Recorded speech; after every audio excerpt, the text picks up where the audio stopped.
If one strike succeeds, it is dismissed as chance. If another follows, it is labeled coincidence. But when the same type of target is hit in different regions, at repeating intervals, under similar conditions, chance is no longer a sufficient explanation. At that moment, analysis must shift, not toward explosions, not toward individual losses, but toward patterns.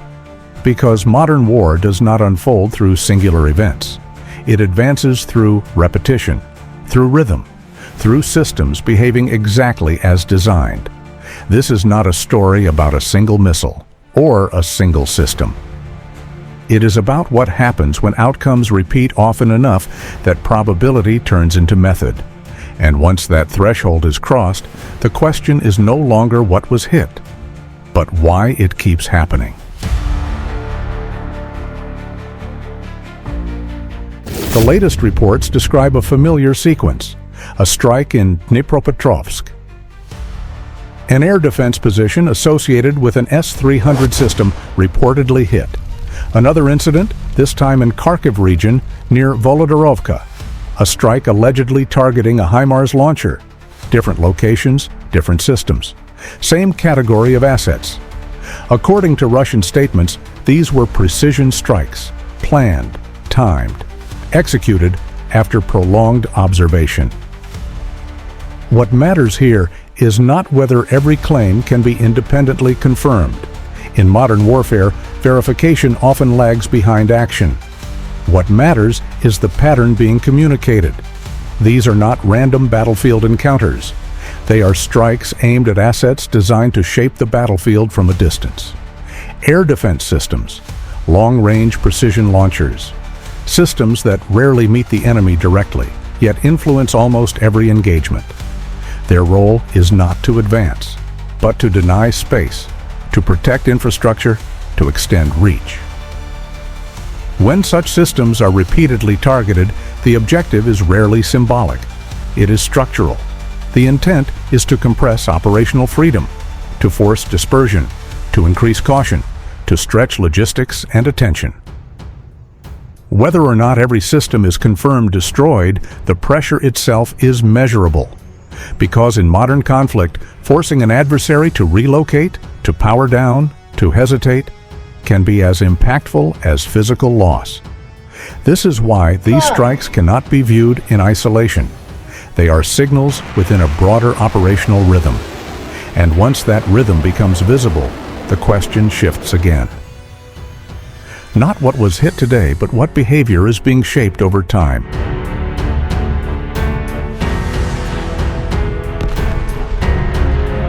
At this stage, individual strikes no longer explain enough.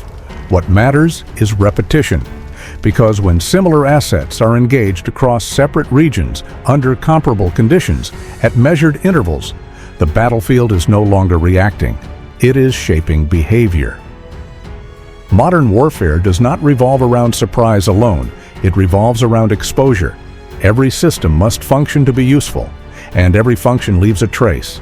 Radars transmit, command units communicate, launchers reposition, support vehicles circulate. Each action creates data, not instantly lethal, but cumulative. This is where many defenses weaken, not at the moment of impact, but during routine operation. Visibility becomes persistence.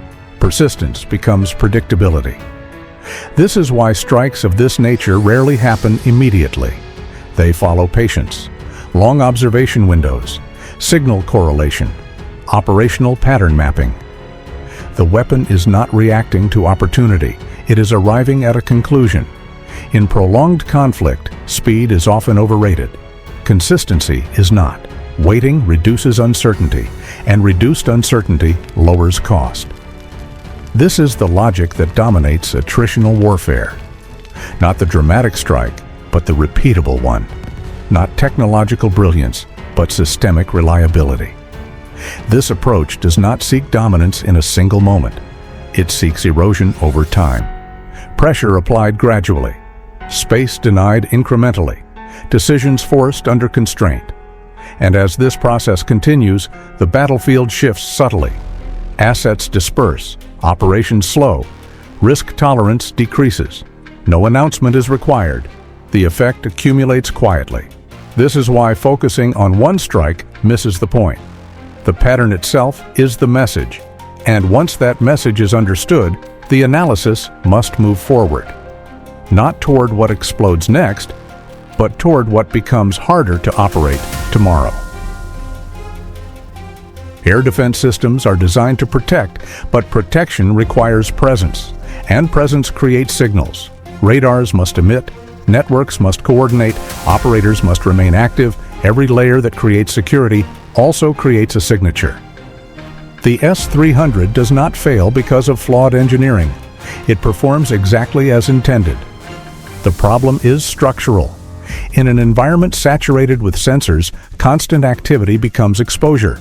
The longer a system remains active, the more data accumulates around it, not instantly actionable, but increasingly precise. This is the paradox of modern air defense. The better it functions, the more visible it becomes. High-value strike systems follow a similar logic. HIMARS is not just a launcher, it is a strategic instrument, limited in number, operationally influential, logistically supported. To operate effectively, it requires structure, security zones, predictable resupply, command integration. Structure creates routine. Routine creates patterns, movement patterns, support patterns, communication patterns. Protection does not erase these patterns. It often reinforces them. In modern conflict, a shield can unintentionally become a marker. This is why targeting such systems is not only about destruction, it is about pressure, forcing relocation, reducing operating time, complicating coordination. Even when a system survives, its effectiveness may not. And this is where attritional logic dominates, not eliminating capability in one strike, but gradually narrowing its operational window. As this process continues, decisions become constrained. Commanders hesitate longer.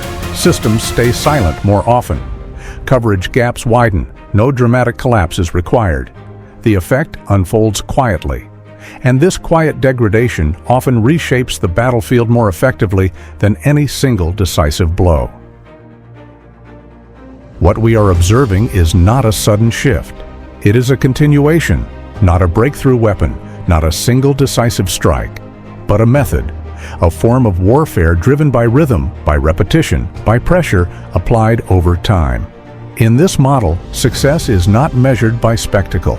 It is measured by persistence, by which systems remain active longer, which structures endure sustained strain, which side adapts without collapsing.